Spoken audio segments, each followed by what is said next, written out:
Hello everyone. आज हम बात कर रहे हैं मल्टी लेवल क्यू की, है ना। तो गिवन क्वेश्चन है, हमें प्रोसेस गिवन है, हमें 5, ठीक है। अराइवल टाइम्स हमें गिवन है, सीपीयू बर्स्ट हमें गिवन है और क्यू नंबर हमें गिवन है। मान लो P1 और P1 क्यू कौन सी क्यू में आएगी, P2 कौन सी में आएगी, ये गिवन है।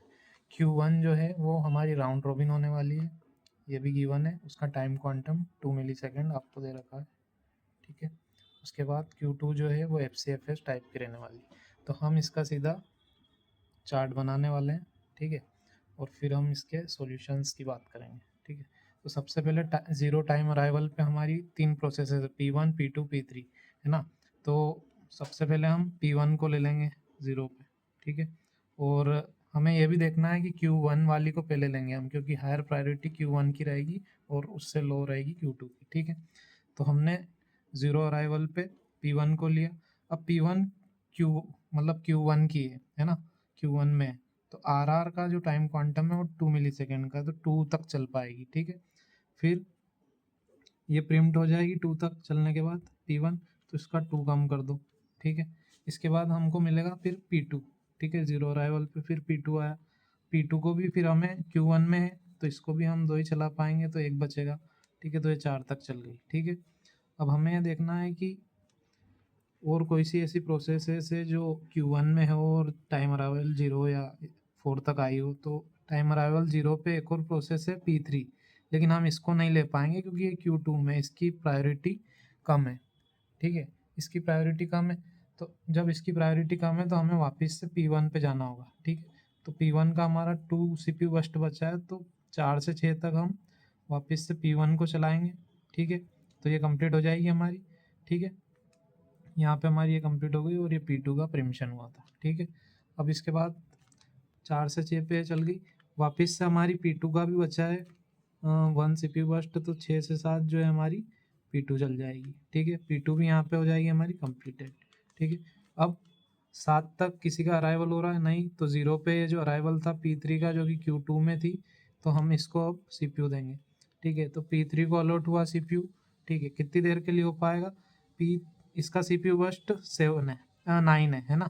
CPU बस्ट 9 है और ये Q2 में यानी FCFS में, ठीक है। FCFS में तो 9 तो हम कहाँ तक चला पाएंगे इसको, 7 से अगर मैं 9 चलाता हूँ, 2 चलाता हूँ जब मैं, तो 9 पे आए। अब मैंने देखा कि 9 पे टाइम अराइवल हुआ Q1 में, जो प्रोसेस है उसका हायर प्रायोरिटी प्रोसेस आ गई Q1, जिस है ना, Q1 P4 नाम की Q1 में आ गई, है ना। तो 7 से 9 तक चली हमारी P3 और इसका हमने प्रिमिशन करवा दिया, ठीक है। तो यहाँ अभी 7 बाकी है, ठीक है। अब इसका प्रिमिशन हो गया और हमारी कौन सी आ गई अब, P4, ठीक है। P4 आई। अब P4 के पास CPU बस्ट 4 है, हालांकि इसका टाइम क्वांटम 2 रहेगा, तो 9 से 11 ही चल पाएगी और अगेन इसका प्रिमिशन होगा, ठीक है। अब किसको अलॉट हो पाएगा, ठीक है। या तो Q1 में ऐसी कोई प्रोसेस हो जो आ चुकी हो, ठीक है। Q1 में ऐसी एक ही प्रोसेस है, Q2 में तो हम जा ही नहीं सकते अगर Q1 की प्रोसेसेस अवेलेबल है, तो वापस से हम P4 को देंगे।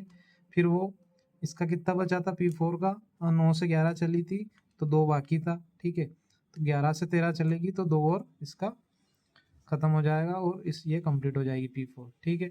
P4 कंप्लीट हो गई। अब हमारा एक तो P3 बचा है ना, P3 बचा है और एक हमारा क्या बचा है, P5, ठीक है। तो अब हम देंगे P3 को, क्यों, क्योंकि P3 का अराइवल 0 पे हुआ था, ठीक है। P3 का अराइवल पहले था, तो हम P3 को देंगे यहाँ से। जब हमने यहाँ से फिर P3 को दिया, तो अब P3 FCFS में चलेगी, ठीक है। FCFS मतलब Q2, ठीक है। तो 13 से चल जाएगी 20 तक, क्योंकि यहाँ अब कोई ऐसी प्रोसेस नहीं बची है हायर प्रायोरिटी की जो प्रिंट कर पाए, है ना। तो यहाँ P3 कंप्लीट हुई, देन हमारा P5 को मिलेगी, जो कि P5 का CPU बस्ट 3 है, तो 20 से 23 चलेगी, ठीक है। अराइवल टाइम तो उसका कोई मतलब नहीं निकला, है ना। P5 यहाँ पे कंप्लीट हो जाएगी हमारी, ठीक है। तो ये हमारी हो गई P5 कंप्लीटेड, ठीक है। तो अब इसके बाद हमें कुछ चीज़ें निकालनी रहेगी, जैसे प्रोसेस अराइवल टाइम तो गिवन ही ऊपर दिख ही रहा है। अब हम निकालेंगे यहाँ से रिस्पॉन्स टाइम, ठीक है। इसके बाद हम निकालेंगे इसका waiting time, then turn around time, ठीक है। ये 3 चीज़ें और हम इसमें निकालने वाले हैं, है ना। तो अब इन 3 चीज़ों को निकालना है। तो रिस्पॉन्स टाइम की अगर मैं बात करूँ तो वो टाइम होता है जब फर्स्ट टाइम प्रोसेस को सीपीयू अलॉट होता है, ठीक है। तो सबसे पहले प्रोसेस P1 को कब, मतलब अगर मैं इधर प्रोसेस भी डाल दूँ, name P1 P2 process name, ठीक है, P3 P4 एंड P5, ठीक है। तो रिस्पॉन्स टाइम की मैं बात कर रहा हूँ, ठीक है। तो सबसे पहले P1 को जो अलॉट हुआ है वो 0 पे हो गया सीपीयू, ठीक है, तो वो आ गया। P2 को 2 पे अलॉट हुआ है तो 2 लिख दिया। P3 को अलॉट हुआ है हमारा फर्स्ट टाइम सीपीयू 7 पे, ठीक है। P4 को फर्स्ट टाइम अलॉट हुआ है 9 पे। P5 को अलॉट हुआ है 20 पे फर्स्ट टाइम, ठीक है, सीपीयू। वेटिंग टाइम की मैं बात कर लेता हूँ, ठीक है।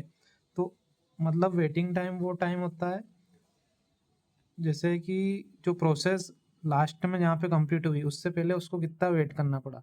देखो एक बार इसमें देखोगे समझ आ जाएगा। जैसे P1 ने कितना वेट किया, सबसे पहले उसने 0 वेट किया, उसका प्रिम्पशन हुआ, ठीक है। फिर P1 को कब सीपीयू वापस मिला 4 पे, तो हमने क्या लिखा 4 लिखा। और P1 कहाँ पे कंप्लीट मतलब प्रिम्पशन हुआ था, 2 पे हुआ था, तो -2 कर लेंगे, है ना। उसके बाद क्या यहाँ पे P1 कंप्लीट हो गई थी, हाँ, तो यहाँ पे P1 कंप्लीट हो गई, तो ये इसका इक्वल में आ जाएगा। और इसके बाद एक चीज़ और, इसमें फिर अराइवल टाइम भी माइनस होता है। तो ऊपर अराइवल टाइम दिया है P1 का 0, तो कोई मतलब ही नहीं माइनस करके, है ना। तो इधर सीधा 2 आ जाएगा। P2 की बात करता हूँ मैं, ठीक है, P2 के वेटिंग टाइम की। P2 ने वेट किया 2, ठीक है, ये 2 प्लस, फिर P2 ने वेट किया 6, ठीक है, उसमें से क्या माइनस करेंगे हम, 4 माइनस कर लेंगे, क्योंकि 2 से 4 तो P2 चली थी, तो हम -4 करेंगे, है ना। तो ये 2 और 2 4 आ जाएगा। और इधर अराइवल टाइम इसका भी 0 था, तो -0 से कोई मतलब नहीं बनेगा, है ना। तो ये यहाँ पे आ जाएगा 4। फिर P3 की बात करता हूँ मैं। P3 को 7 वेटिंग करना पड़ा टाइम, ठीक है, 7 तक वेट किया। फिर P3 को नेक्स्ट टाइम कब सीपीयू अलॉट हुआ, 13 पे, तो +13 करेंगे। और जो 7 से कब तक चली थी वो वाला चीज़ हम माइनस करते हैं, ठीक है। 7 से 9 तक चली थी तो वो माइनस करेंगे, तो 9 माइनस कर लेंगे उधर से। फिर P3 क्या हमारी 13 के बाद इधर कंप्लीट हो चुकी थी, तो हाँ हो गई थी। इसके बाद P3 का जो अराइवल टाइम वो भी 0 है, ठीक है, तो वो भी माइनस करके कोई चेंजेस नहीं आएंगे। तो 4 और 7 11, ठीक है। इसके बाद P4 को फर्स्ट टाइम सीपीयू मिला है 9 पे, ठीक है, तो 9 वेट किया उसने, प्लस P4 ने वापस से यहाँ पे क्या किया है, अगला वापस से P4 को मिला तो +11 वेट किया और माइनस उसमें से 11 हो जाएगा, मतलब हालांकि वो 0 हो जाएगा, है ना।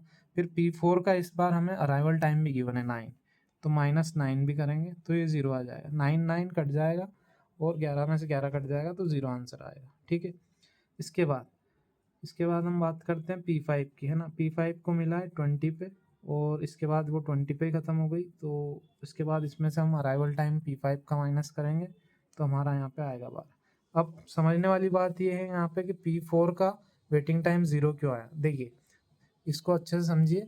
P4 का अराइवल टाइम ही 9 पे था, ठीक है, मतलब अराइवल टाइम 9 पे है और P4 आई और उसको तुरंत 9 पे ही मिल गया ना P4 को, और 9 से 13 चली, वो 11 चली और उसके बाद 13। तो इसका जो है हमारा वेटिंग टाइम वो बिल्कुल 0 इसलिए आया, ठीक है। तो यहाँ से भी हमें पता चलती है कि हम सही जा रहे हैं, ठीक है। टर्न अराउंड टाइम की मैं बात कर रहा हूँ। टर्न अराउंड टाइम वो टाइम होता है जो प्रोसेस लास्ट में जब कंप्लीट हो जाती है, लास्ट टाइम कब कंप्लीट हुई वो वाली चीज़ लेते हैं हम इसमें, है ना। जैसे P1 कहाँ पे कंप्लीट हुई, यहाँ पे, ठीक है, तो 6 ले लेंगे हम यहाँ। माइनस क्या करवा लेंगे इसमें, अराइवल टाइम जो कि 0 था सबका ऊपर दिख रहा है, P1 P2 और P3 का 0 0 है, ठीक है, तो 6।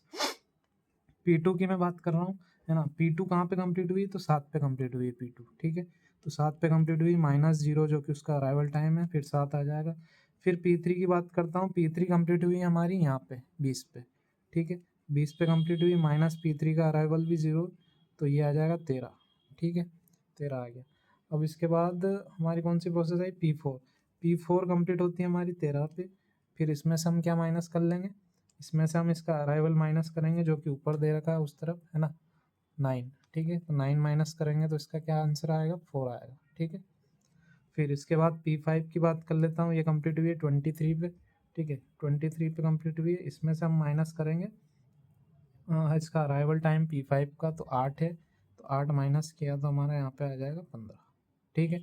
अब ये जो हमारा आया टर्न अराउंड टाइम और वेटिंग टाइम और रिस्पॉन्स टाइम, हाँ रिस्पॉन्स टाइम, तो हम इनका क्या करेंगे, एवरेज निकालना है, अगर क्वेश्चन में बोला होगा, नहीं भी बोला हो तब भी आप निकाल लेना। एवरेज सिंपल है, इन सबको ऐड करना जो आंसर आए और इनको जितनी भी नंबर ऑफ प्रोसेस 5 उससे डिवाइड कर देना, तो ये आपका multi level feedback queue complete हो जाएगा। ठीक है ना? और कुछ समझ नहीं आया तो बता देना।